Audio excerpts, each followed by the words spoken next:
En forêt privée, la planification forestière est généralement réalisée lot par lot. Bien qu'une vision globale des écosystèmes forestiers et des domaines vitaux des espèces fauniques est souhaitable, ce niveau d'intégration est rarement accessible à l'aménagiste forestier.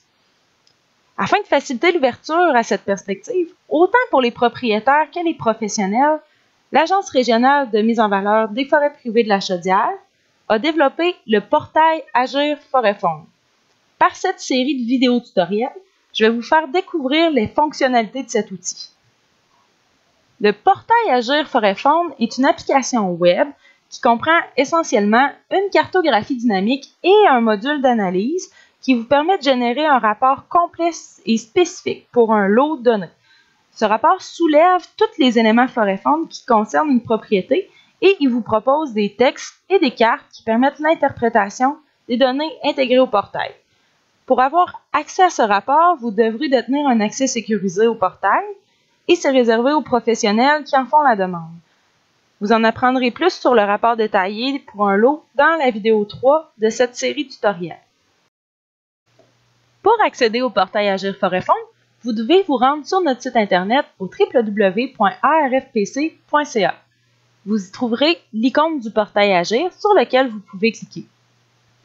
Vous pouvez également avoir accès au portail en rentrant directement son URL dans votre navigateur agir-ff.ca. La page d'accueil du portail vous renseigne sur les conditions et limites d'utilisation des informations fournies dans le portail. Essentiellement, il y a une mise en garde qui est prescrite à l'utilisateur quant à l'exactitude des données. En résumé, c'est mentionné que les informations proposées dans le portail proviennent de diverses sources et peuvent parfois être incomplètes ou même comporter des erreurs. C'est donc la responsabilité des professionnels de valider ces informations par des visites terrain. En aucun cas, les informations tirées du portail peuvent être utilisées ou constituer des documents légaux. Donc, avant d'utiliser le portail, c'est important de considérer ces informations et d'en accepter les termes en sélectionnant la case à cet effet. Par la suite, vous pourrez accéder à la cartographie dynamique qui est disponible à tous en cliquant sur « Voir la carte » ici. C'est la même cartographie qui est offerte si vous bénéficiez d'un code utilisateur que vous pourrez alors rentrer ici. Si vous êtes un professionnel œuvrant en aménagement du territoire, mais que vous n'avez pas encore votre code d'utilisateur, je vous invite à nous en adresser une demande pour en obtenir un. Vous devrez remplir le formulaire qui est disponible en cliquant ici. Et une fois le formulaire complété, vous cliquez sur « Soumettre la demande » dans le bas.